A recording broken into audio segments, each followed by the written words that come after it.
semuanya, Bapak Ibu silakan duduk, selamat siang. Kalau Bapak Ibu nyanyi sepanjang pujian yang disampaikan oleh tim, Bapak Ibu pikir melo banget ya sepanjang lagunya. Yang it is well, peganglah tanganku. Ini bukan karena pengaruh dari kemarin kita sepanjang 1 minggu kita melayani di tempat penghiburannya Pak Beni Laos ya. Tapi juga ada kaitannya juga sih. Oke, langsung aja masuk, nanti kita akan bersama-sama belajar. Saya tahu jemaat di JRC ini semuanya suka belajar. Jadi kalau ada pelajaran-pelajaran semuanya matanya melotot semua, saya lihat. Semuanya begitu tertarik. Tapi kita masuk dulu kepada menjadi agen perubahan di mana ini minggu ketiga. Dengan tema ini. Next kan kita belajar dari Elia Bapak Ibu. Langsung aja saya bacakan di tengahnya, dia merupakan agen perubahan yang besar di Israel pada waktu itu. Israel itu tidak takut akan Tuhan, mereka menyembah berhala, mereka meninggalkan Tuhan. Saya langsung baca di tengah ya yang ada kata lalu. Lalu turunlah api Tuhan menyambar habis korban bakaran kayu api, batu dan tanah itu, bahkan air yang dalam parit itu habis dijilatnya. Nah, kita baca sama-sama yang merah ya. 1, 2, 3. Ketika seluruh rakyat melihat kejadian itu, sujudlah mereka serta berkata, Tuhan dialah Allah, Tuhan dialah Allah. Jadi kita belajar di sini, Elia menjadi agen perubahan yang besar. Sehingga akhirnya terjadi perombakan, orang-orang Israel akhirnya berbalik kepada Tuhan. Tapi nggak bisa dipungkirin loh Bapak Ibu, kemudian datanglah Isabel. Isabel ini dikasih laporan dia. Bahwa Nabi Elia ini menyembelih nabi-nabi Baal, di mana Isabel ini memberi makan buat setiap mereka. Dia mengancam, dia bilang, lihat ya besok ya, kalau aku tidak menjadikan Nabi Elia sebagai salah satu dari orang-orang yang kusembelih itu, jangan sebut namaku, kata Isabel seperti itu. Nah perhatikan, Elia yang melakukan hal besar, tapi gara-gara intimidasi seorang perempuan, dia lari ketakutan Bapak Ibu. Oke, kita lihat selanjutnya apakah yang terjadi. Yang mau kita belajar hari ini gini, saya tuh sampailah pada pembacaan Alkitab hampir di akhir, hampir di Wahyu. Pada waktu itu saya baca tentang 1 Petrus. Tuhan berkata, akulah pemelihara jiwamu. Dan kondisi terakhir ini tidak kebetulan. Kalau Bapak Ibu melihat ada anak Universitas Kristen Petra yang bunuh diri, terjun dari kampusnya dari lantai 12. Rafael, itu memang nggak bisa dipungkirin, itu adalah wakil gembala di GBI Rock Bapak Ibu. Dan itu Rock Surabaya di salah satu cabangnya ambasador. Gini, orang hebat, orang sebesar apapun. Kenapa saya sharing gini? Karena orang banyak dalam kondisi dia susah karena kehilangan anaknya. Tapi netizen, orang-orang itu menuding dia, apa tuh gembala, pendeta nggak bisa mendidik anaknya. Anak pendeta tuh mati bunuh diri, masakan seperti itu. Nah saya mau belajar setiap kita gini, Elia bisa orang hebat, Elia bisa orang besar, tapi sometimes dalam sisi kehidupan manusia ada kalanya orang-orang tersebut itu di dalam suatu masa-masa yang susah. Nah, next kan lagi, tetapi ia sendiri masuk ke padang gurun sehari perjalanan jauhnya. Jadi saking ketakutannya Elia, karena dia diancam, karena dia diintimidasi sama Isabel, dia itu ngambek, capek. Dia sehari perjalanan jauhnya. Bapak Ibu dalam perjalanan ini kira-kira Elia tuh tahu nggak tujuannya kemana? Nggak tahu. Dia jalan. Karena apa? Dia dipenuhi rasa ketakutan. Dia desperate Bapak Ibu.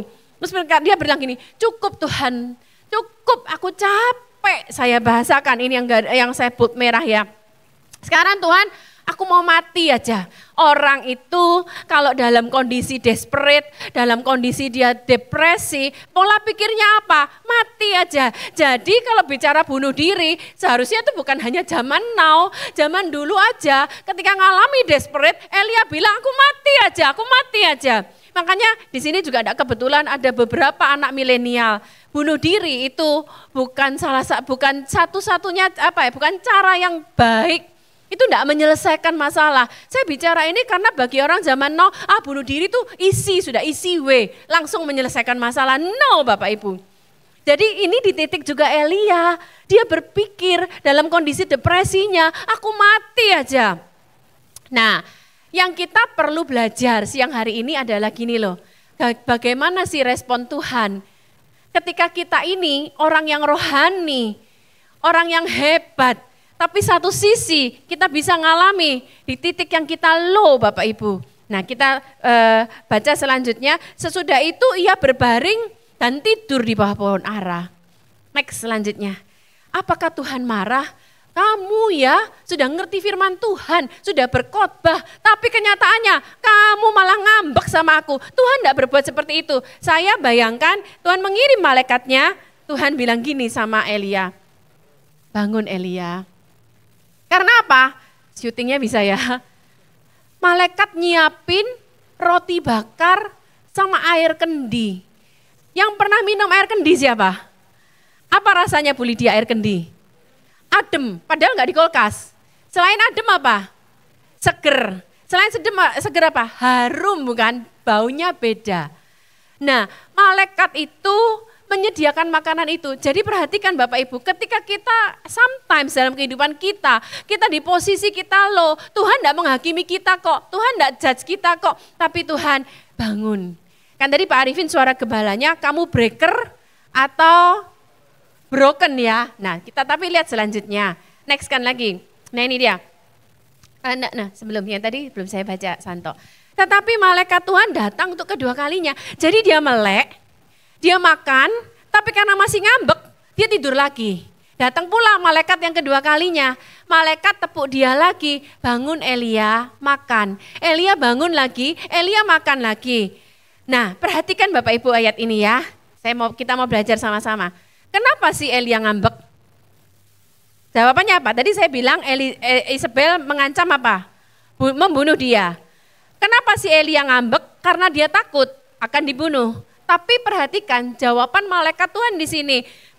Sebab kalau tidak perjalananmu nanti terlalu jauh bagimu. Kalau kita lihat dari perkataan malaikat Tuhan di sini, berarti akhir hidup dari Elia ini mati dibunuh kagak? Kagak, karena masih jauh. Hidupmu masih jauh Bapak Ibu. Life must go on. Hidupmu harus berlanjut terus Bapak Ibu. Maka bangunlah ia lalu makan dan minum. Nah selanjutnya kita baca ini. Baca sama-sama deh ya, 1, 2, 3. Dan oleh kekuatan makanan itu ia berjalan 40 hari, 40 malam lamanya sampai ke gunung Allah yakni gunung Horeb. Bapak Ibu, kira-kira dia sampai ke Gunung Horeb ini kebetulan atau memang tujuannya dia? Karena dia berjalan tanpa arah, dia marah sama Tuhan, mati aku mati, cukup Tuhan, aku capek Tuhan, dia jalan 40 hari loh Bapak Ibu. Dia stres, dia marah sama Tuhan, mati aja Tuhan, mati aja aku Tuhan. Oke, sekarang kita lepas dari Elia ya. Ada tokoh hebat lain loh Bapak Ibu. Daud, dia pernah ngalami di titik low dalam hidupnya, depresi dalam hidupnya. Nah, kita belajar satu tokoh lagi. Next kan kita lihat Daud. Ini dalam Mazmur 6 ketika dia dikejar-kejar oleh musuhnya. Firman Tuhan bilang gini, kasihanilah aku Tuhan sebab aku ini merana. Gimana sih bayangannya orang merana? Merana, sedih, susah banget. Nah, dikatakan sembuhkanlah aku Tuhan sebab tulang-tulangku gemetar. Nah, saya itu mencoba cari penafsiran kata sembuhkanlah dan tulang gemetar ini sakit apa. Kalau kita membaca Rasul Paulus, dia berkata bahwa iblis itu mengirim utusannya untuk menggocok aku.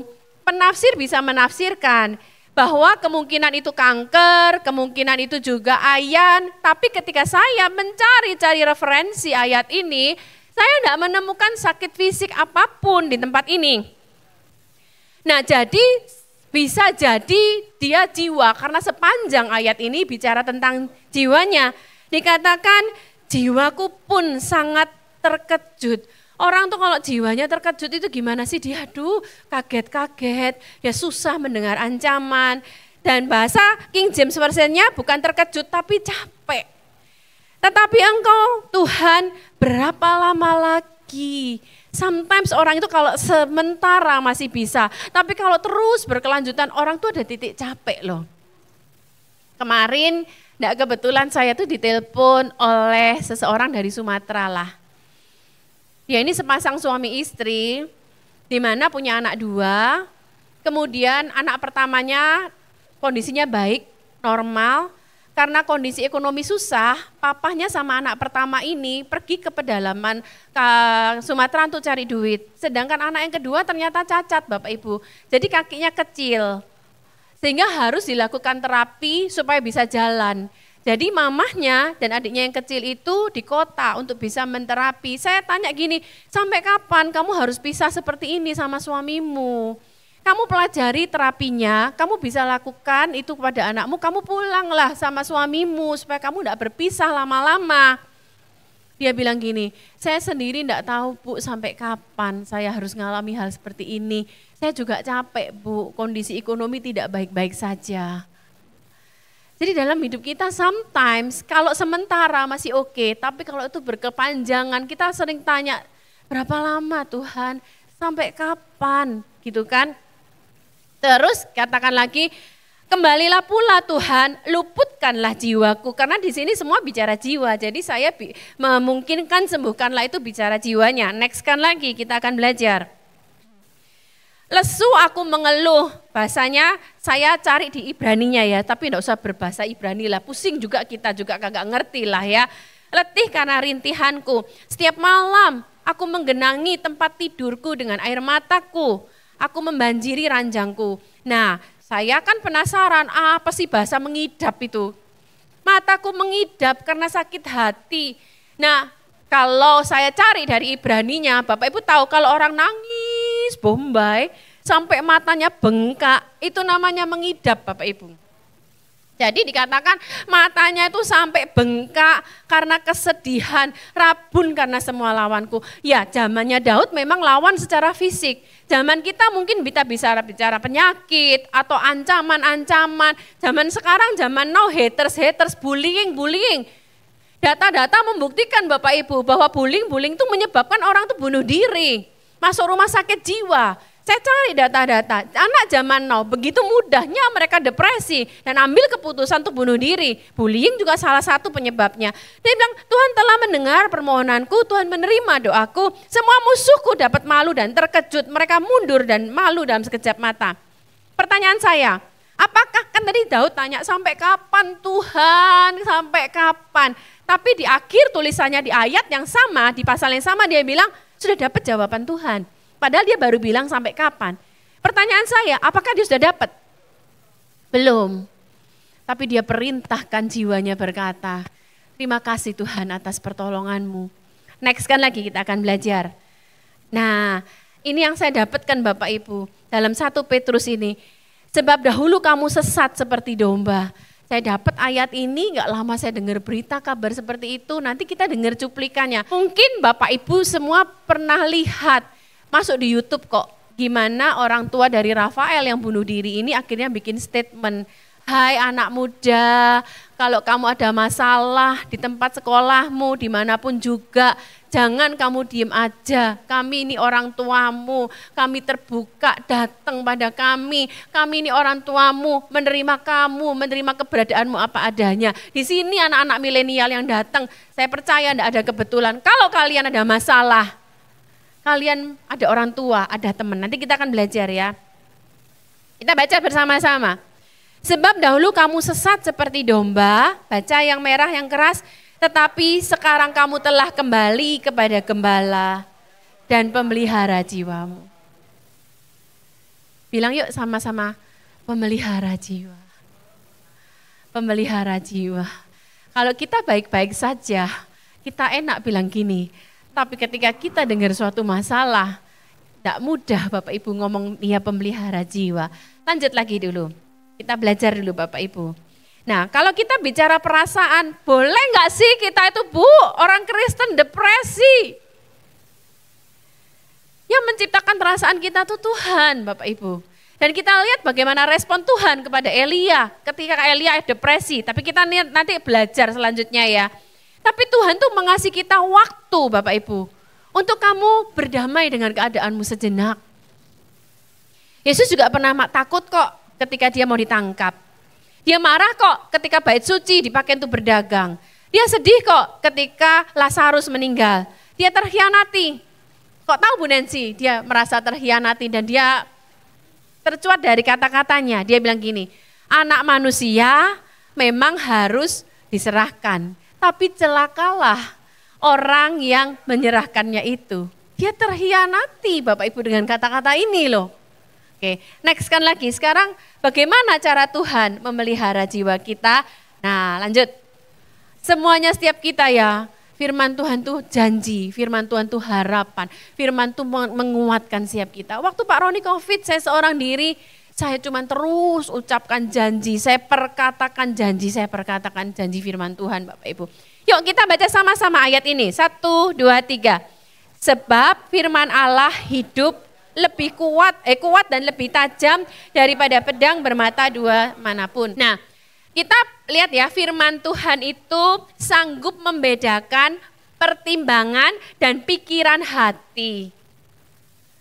Makanya ketika kita ngalamin masalah, nanti kita belajar ya, saya teruskan dulu, tapi kita belajar dulu mengenai pikiran hati itu apa sih? Pikiran hati itu kalau kita bicara bahasa psikologinya itu namanya self-talk. Dari kita bangun tidur, melek mata kita sudah self-talk kok, mau pakai baju apa. Terus nanti ini itu semuanya itu bicara self-talk kita. Itu bicara pikiran hati dan firman Tuhan sanggup melihat sampai dalam self-talk kita. Gitu ya. Next kan lagi. Nah kita belajar sekarang bentuk self-talk. Pastinya ada positif self-talk, ada negatif self-talk itu ya. Nah sekali lagi saya mau jelaskan ayat ini. Sering ulang-ulang, kita belajar bersama. Tapi saya mau ulang lagi ayat ini. Ketika kita dari masalah depresi, dalam kesusahan, siapa yang pernah tahu gambar ini? Tom and Jerry kan selalu ya. Kalau lihat filmnya Tom and Jerry, twing, gambar setan. Terus kemudian ada malaikatnya, setannya cup. Tapi malaikatnya kasih yang baik. Menurut Bapak Ibu, gambar ini benar atau enggak? Menurut teman-teman nih, Nathan bawa temannya berenam. Nanti kenalan sama Ko David dulu ya. Kalian anak-anak muda, gambar ini benar enggak? Ada setan, ada malaikat. Menurut Bapak Ibu gimana? Ini enggak sepenuhnya benar, Hagai. 50% benar. Oke, dari mana ayatnya? Kita sering tahu kalau ini kan 1 Petrus 5 ayat 8. Iblis berjalan keliling mencari mangsa yang dapat ditelannya. Jadi gambar ini betul separuh. Iblis memang berkeliling. Dia di luar kita. Tapi bedanya gambar yang satunya salah karena ini gambarnya di luar. Sesungguhnya ini Roh Kudus ada di dalam kita. 1 Korintus 3 ayat yang ke-16 berkata, tubuhmu bait Allah, Roh Kudus diam dalam kamu. Jadi ketika kita ngalamin masalah, kita nggak sendiri Bapak Ibu. Roh Kudus yang di dalam kita mengaktifasikan firman Tuhan. Sehingga ketika kita ngalamin masalah, firman Tuhan itu memberikan janji dan harapan-harapan. Next kan dulu ya, lanjutkan terus dulu. Nah, Roh Kudus, ini saya pernah sampaikan di tempat ini. Yuk kita baca dulu sama-sama. Demikian juga Roh membantu kita dalam kelemahan kita. Sebab kita tidak tahu bagaimana sebenarnya harus berdoa. Tetapi Roh sendiri berdoa untuk kita kepada Allah dengan keluhan-keluhan yang tidak terucapkan. Dan Allah yang menyelidiki hati nurani mengetahui maksud Roh itu, yaitu bahwa Ia sesuai dengan kehendak Allah berdoa untuk orang-orang kudus. Roh Kudus itu kekuatan buat setiap kita. Saya tahu ilustrasi ini pernah saya sampaikan di sini, tapi saya percaya gak semua orang hadir pada waktu saya kasih ilustrasi ini. Saya mau kasih sekali lagi ilustrasi ini. Tolong Fania sama Bu Magda deh, tolong maju ke depan. Kata membantu di sini Bapak Ibu, bahasa aslinya adalah sunanti lambanomai. Yang artinya Roh itu membantu kita ketika kita nggak ngerti harus berdoa. Dia berkata-kata, dia menerjemahkan, dia menguatkan kita. Sini Van. Nah sini tolong Bu Magda sebelah sana. Kali ini jadi baik dan jadi buruk ya. Fania ngalamin satu masalah. Katakanlah bayangkan Bu Shirley ketika dia bahasa roh, dia enggak ngerti bagaimana lagi harus berdoa. Katakanlah kamu berdoa, Van, berdoa bahasa roh, berdoa. Roh Kudus itu kerjanya seperti ini loh Bapak Ibu. Kata membantu, Sunanti Lambanoma itu, dia memerantarakan, dia susah, dia depresi, dia enggak tahu bagaimana berdoa. Ketika dia berbahasa roh, Roh Kudus itu perannya menggandeng, gini Van, menggandeng dan memerantarakan kepada Tuhan. Dia menerjemahkan, dia ngomong ini, dia enggak kuat. Sekarang aku, Roh Kudus yang di dalam Fania, aku datang kepada Bapak, kasih dia kekuatan, encourage ini. Jadi kan Roh Kudus sifatnya menghibur ya, menghibur dia. Tapi membantu di sini, Sunanti Lambanomai itu juga artinya berperang ganti kita. Jadi ketika kamu masalah misalnya sakit, penyakit atau ngalami ancaman, dalam nama Yesus setan keluar, katakanlah gitu. Roh Kudus itu juga mengambil tindakan, dia berperang ganti kita. Yang artinya kita bersama-sama dalam nama Yesus setan keluar. Sekarang Bu Magda jadi setannya Bapak Ibu. Makasih Bu Magda dan Fania. Jadi paham ya Bapak Ibu ya. Jadi ketika kita ngalamin masalah di titik terendah dalam hidup kita berbahasa roh itu, dia bekerja, ada buat kita enggak sendiri. Next kan kita selanjutnya belajar. Yang terakhir dari bagian ini ya, terus kita akan belajar sedikit lagi. Kalau kita lihat, Tuhan kan tanya sama Elia, Elia, kalau ngomong itu saya ingat Juli ini, setiap kali telepon Pak Roni atau nyama kita, oi. Makanya dulu pernah ada orang jemaat kesini bilang gini, Pak Roni itu jemaatnya kurang ajar ya. Yang mana ya jemaat kurang ajar? Itu yang oi sama gembalanya, oh Ci Juli. Enggak Ci, justru karena kita akrab ya, deket ya, oi gitu ya. Nah perhatikan Bapak Ibu, kalau kita lihat 2 kali Tuhan tanya sama Elia, Elia kamu ngapain sih? Tersirat dalam jawaban Elia, dia tuh capek karena apa? Dia merasa sendiri. Baca, aku nih kerja udah giat buat Tuhan. Karena orang Israel meninggalkan perjanjianmu, mereka meruntuhkan mezbah-mezbahmu dan membunuh nabi-nabimu dengan pedang. Baca sama-sama Bapak Ibu, hanya aku nih loh seorang diri yang masih hidup dan mereka mau mencabut nyawaku. Jadi dari ungkapan hatinya 2 kali ditanya dia ngomong, aku nih loh capek Tuhan. Aku bekerja dengan susah payah, cuma aku seorang diri, mereka tuh mau bunuh aku, dia ngomong. Kan orang susah tuh bilang, aku capek Tuhan, aku sakit, padahal aku sudah melayani, aku kasih perpuluhan, aku capek Tuhan. Nah 2 kali Elia tuh bilang, aku seorang diri. Orang itu kalau sendirian akan merasa capek Bapak Ibu, karena dia merasa tidak ada orang dukung dia. Makanya kalau dibilang bagaimana sih Tuhan memelihara kita, 1 firman Tuhan, 2 Roh Kudus dalam kita, dia memerantarakan kita, tapi Tuhan tuh berikan kepada kita orang-orang yang ada di sekitar kita, saudara kita Bapak Ibu. Nah, next kan lagi, terus Tuhan bilang apa sama Elia, aku enggak biarkan kamu sendiri, masih ada 7.000 orang Israel. Jadi Bapak Ibu di tempat ini, ayo setiap kita berkomsel lah. Karena komsel itu kita ada komunitas yang bisa menguatkan kita. Yesus pun Bapak Ibu, dalam kehidupannya dia sebagai manusia, dia punya orang yang dekat sama dia. Perhatikan, waktu malam sebelum dia ditangkap di Taman Getsemani, dia bilang apa? Ayolah temenin aku, gak bisakah kamu nemenin aku sejam aja? Yesus butuh loh Bapak Ibu, dia sebagai manusia, dia butuh orang yang ada bersama-sama dia. Oke, kalau kita misalnya bilang gini, aku gak mau misalnya, katakanlah sama Bu Lydia itu, ini contoh ya, Oh, Bu Lydia itu ember. Aku enggak mau sama Magda. Magda tuh terlalu saklek. Aku enggak mau sama Cijuli. Cijuli itu terlalu pecicilan. Aku tuh enggak mau sama Greti. Greti itu terlalu saklek. Aku enggak mau sama Bu Kelly. Bu Kelly itu enggak bisa diajak ngomong. Orangnya terlalu diam. Aku enggak mau sama Bu Vera. Bu Vera itu enggak enak, enggak nyambung diajak ngomong. Aku enggak mau sama Fania. Kamu enggak akan punya komunitas, Bapak Ibu. Perhatikan Yesus. Petrus tukang marah. Mulut besar ya. Petrus itu ngomong dulu, bertindak dulu, baru mikir. Lihat Yesus berjalan di atas air. Kalau itu engkau Tuhan, suruhlah aku berjalan bersama aku. Nggak mikir Bapak Ibu, loncat. Begitu loncat baru mikir. Tapi sama orang yang seperti ini, Tuhan bilang, temenin aku Petrus, aku butuh kamu. Kita tuh butuh orang di samping kita loh Bapak Ibu. Yesus pun butuh mereka.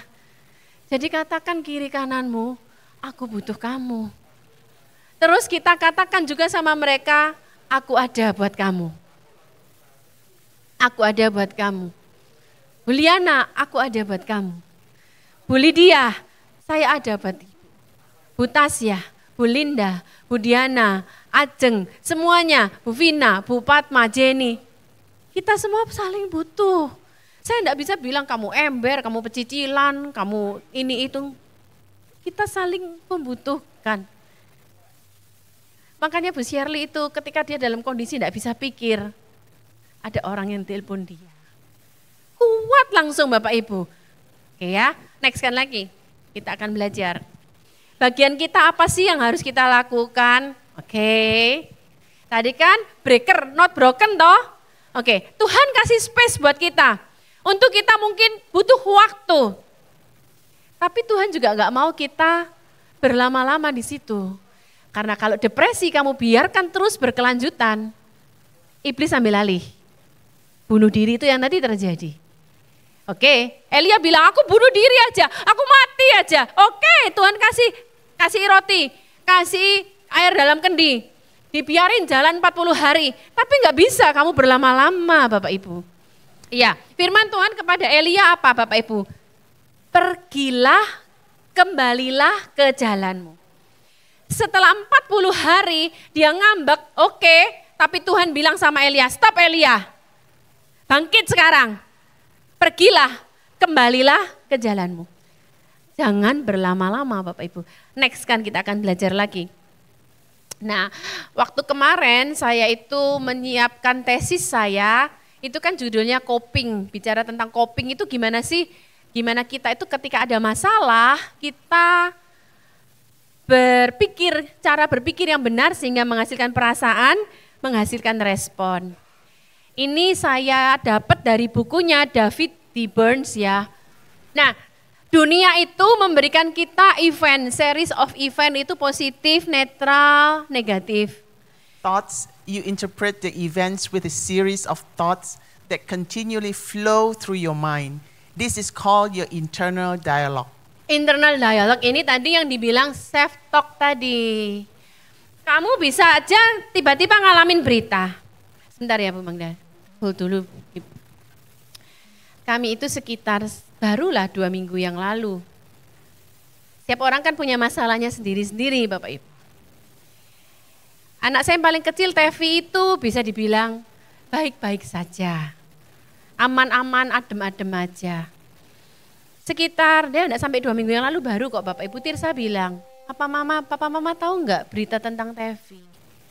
Dia nangis seharian, Papa Mama, what? Tevi itu enggak pernah punya masalah. Dia yang suka papahnya pecicilan itu, gua kakak, itu Tevi. Kenapa anakku ini? Saya bilang gitu. Bahkan dia enggak berani cerita kepada kami Bapak Ibu. Oke, mungkin dia lagi grieving kali Mah. Nanti Mama telepon sendiri, katanya gitu. Oke.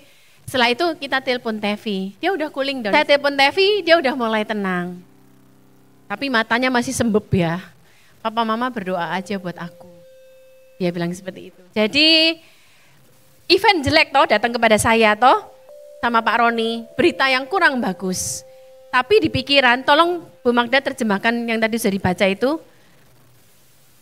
Kita menginterpretasikan. Masalah yang datang kita interpretasikan dengan otak kita. Nah, kalau kita menginterpretasikan berarti kan bukan diri saya sendiri. Saya dengar berita jelek. Waduh, kalau orang Jawa bilang mateng aku. Tapi ada Roh Kudus kan. Dia mengaktifasi. Ketika kita bahasa roh itu kita mengaktifasikan firman Tuhan Bapak Ibu. Oke. It is well with my soul. Makanya saya minta Fania nyanyi lagu itu. It is well with my soul. Tenanglah, Tuhan pegang tanganku, tenang. Sehingga akhirnya kita bisa berpikir jernih Bapak Ibu. Perasaannya tolong baca Bu Magda. Mood. Your feelings are created by your thoughts and not the actual events. All experiences must be processed through your brain and given a conscious meaning before you experience any emotional response. Jadi gini, perasaan kita akan meresponi pikiran kita. Nah padahal akhirnya kalau pikiran kita negatif, perasaan kita semakin negatif, padahal kenyataannya tidak semengerikan itu. Tapi karena perasaan kita meresponinya terlalu berlebihan, akhirnya jadilah sesuatu yang jauh lebih buruk. Inilah yang terjadi sama Elia. Nah, next kan sekarang. Kenyataannya apakah yang terjadi sih? Nah, maaf Bapak Ibu, sedikit drama. Sometimes termuncullah ide-ide drama ini. Kayaknya yang cocok jadi Pak Elia itu saya bayangkan orang tua kan, sepuh kan. Tapi yang ini enggak sepuh sih, cuman rambutnya aja yang abu-abu gitu ya. Tolong Pak Wira. Nah perhatikan Bapak Ibu, marah kan dia, sembari Pak Wira di sini. Dia marah kan sama Tuhan. Tuhan bilang gini, perhatikan, jangan lihat Pak Wiranya. Lihatlah kepada sini. Tuhan bilang apa sama Elia? Keluarlah dan berdirilah di atas gunung itu di hadapan Tuhan. Perhatikan, yang nyuruh keluar siapa? Di hadapannya siapa? Berarti Tuhan ada kagak? Ada. Maka Tuhan lalu. Ada Tuhan kan di situ? Dia tuh setelah 40 hari 40 malam marah sama Tuhan, dia jalan, dia sembunyi di bawah, di dalam gua. Nah, apakah yang terjadi? Maka Tuhan lalu, angin besar, silakan angin besar. Di dalam gua nih Pak Wira ya, orang itu Bapak Ibu, masalah bisa datang tergantung interpretasi kita kan. Ketakutan yang begitu banyak membuat semakin ketakutan di dalam gua dia. Ada Tuhan gak Pak Wira? Gak ada Tuhan. Bentar Pak Wira. Di sini Tuhan buat angin. Ada Tuhan gak Bapak Ibu? Kenapa Pak Wira gak mendengar atau melihat Tuhan? Karena di dalam gua. Karena yang dilihat Pak Wira adalah angin. Kencengin Saron. Setelah itu angin, dia gak lihat angin, gak lihat Tuhan. Gempa yang terjadi. Gempa Pak, gempa. Katanya Jus gempa. Firman Tuhan berkata, di dalam gempa itu ada Tuhan enggak? Sebentar Sharon, sebentar. Kenapa enggak ada Tuhan Bapak Ibu? Karena dia di dalam goa. Karena yang didengar sama Pak Elia apa Bapak Ibu? Gempa. Sebentar, yang nyuruh keluar siapa sih? Tuhan. Tuhan bilang kamu keluar roh. Gitu ya. Berdirilah di atas gunung di hadapanku. Di hadapanku, maka aku akan lalu. Tapi dia masih sembunyi di dalam gua Bapak Ibu. Dia ketakutan, makanya dia enggak lihat dan dia enggak dengar Tuhan lagi. Di dalam gempa, di dalam api, di dalam semuanya. Karena apa? Dia masih di dalam gua dan yang dia dengar di dalam gua itu adalah apa? Gempa, api. Kemudian yang terjadi next kan lagi apa yang terjadi? Api. Oke.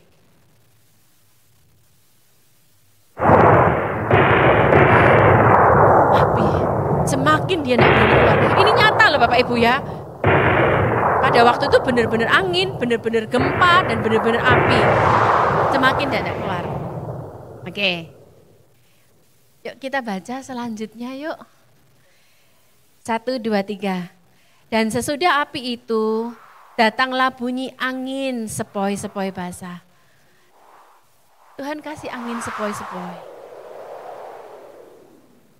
Yang sepoi-sepoinya jangan yang menakutkan kali Saron. Nah, segera sesudah Elia mendengarnya, ia menyelubungi mukanya dengan jubahnya, lalu ia pergi keluar. Makanya saya bilang, Pak Vira jangan bercanda ya. Pak Viranya enggak bercanda, tapi kitanya kan jadi geli ya lihatnya. Enggak apa-apa sih Bapak Ibu.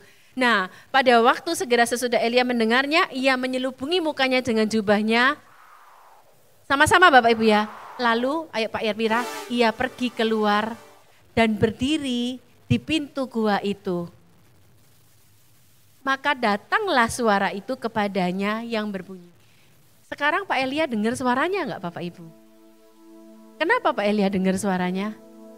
Karena dia keluar. Dan dia sudah bukan fokus kepada gempanya. Karena apa Pak Elia jadi tahu? Karena dia keluar. Dan dia bukan lagi melihat gempa, dia melihat angin, dia melihat api.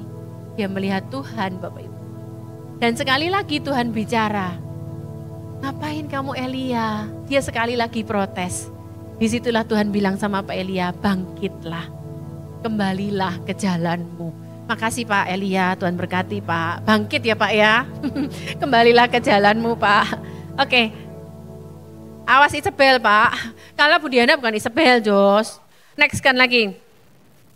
Nah saya tutup dengan 2 halaman terakhir. Ini ada secara psikologi Bapak Ibu ada spiral.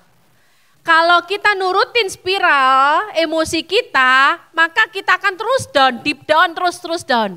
Tapi kita harus bangkitkan dengan firman Tuhan, dengan Roh Kudus. Ayo kita kembali, next kan. Feeling down and tired makes Linda cancel meeting up with her friends. Initially, she feels better because she isn't risking being judged negatively. Jadi kalau kita lagi ngalamin masalah, kita mau seorang diri, sesaat kita merasa lebih baik. Saya tadi pagi kok berpikir lagunya Judika Bapak Ibu yang bagaimana, silakan Karisa nyanyikan bagaimana kalau aku tidak baik-baik saja. Bagaimana kalau aku tidak baik-baik saja, terus mengingatmu, memikirkanmu, semua tentang dirimu. Oke, stop. Oke. Jadi gimana kalau nggak baik-baik saja? Respon ini dibilang di sini Linda, dia mengurung diri di rumah karena tidak baik-baik saja. Nah, lanjutkan. Kalau terus mengurung diri, dia pikir untuk pertama baik, apa yang terjadi?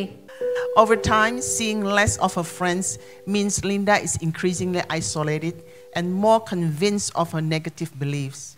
Jadi semakin dia kurang ketemu orang, dia akhirnya semakin meningkatkan mengisolasi diri, akhirnya keyakinan negatifnya itu semakin kuat. Kalau kamu mengisolasi diri, semakin turun lagi. Silakan Magda. This leads to her feelings even more depressed as she spends more time alone, dwelling on her negative thoughts. Ya, ini akhirnya menuntun dia, perasaannya semakin depresi, akhirnya dia meluangkan waktu lebih banyak lagi seorang diri, dan akhirnya pikirannya semakin negatif lagi. Ini terjadi sama temannya Tirsa, Bapak Ibu. Dia lagi depresi, dia mengurung diri di kamar, dia kunci pintunya, dia matiin lampunya, dia tidak makan dan dia tidak minum 3 hari 3 malam. Linda self-esteem, oke saya lanjutin aja deh ya. Linda self-esteem drops even lower, which means she wants to do less, semakin kurang aktivitasnya. Dan akhirnya, she then feels even more depressed and never challenges her negative beliefs. Dia akhirnya merasa itu yang terbaik buat dia. Nah, saya mau kasih ilustrasi nih Bapak Ibu. Ini dunia Bapak Ibu ya, penuh stres, penuh bullying, kita bisa depresi, bisa ini itu. Di luar Tuhan, apakah yang terjadi? Kita tenggelam dengan dunia ini Bapak Ibu. Bu Vina lihatnya gini Bu, bikin saya keder takut percobaannya Bu. Nah, apakah yang terjadi? Bapak Ibu, kita sama-sama tinggal dalam dunia. Di sekeliling kita juga banyak kejahatan. Tapi kita ada firman, kita ada Roh Kudus, kita ada orang-orang di sekeliling kita. Sehingga walaupun kita dalam dunia yang sama, tapi kita tidak ikut tenggelam bersama mereka. Nah, apa yang terjadi? Mengapung kan? Puji Tuhan, berhasil. Nah, sekarang bagian kita bangkit, tapi ayo kita jadi agen perubahan. Agen perubahannya gimana? Bangkit dan kita encourager buat teman yang lain. Jadi katakan sama kiri kananmu, aku butuh kamu. Terus katakan sama dia, aku ada buat kamu. Aku ada buat kamu.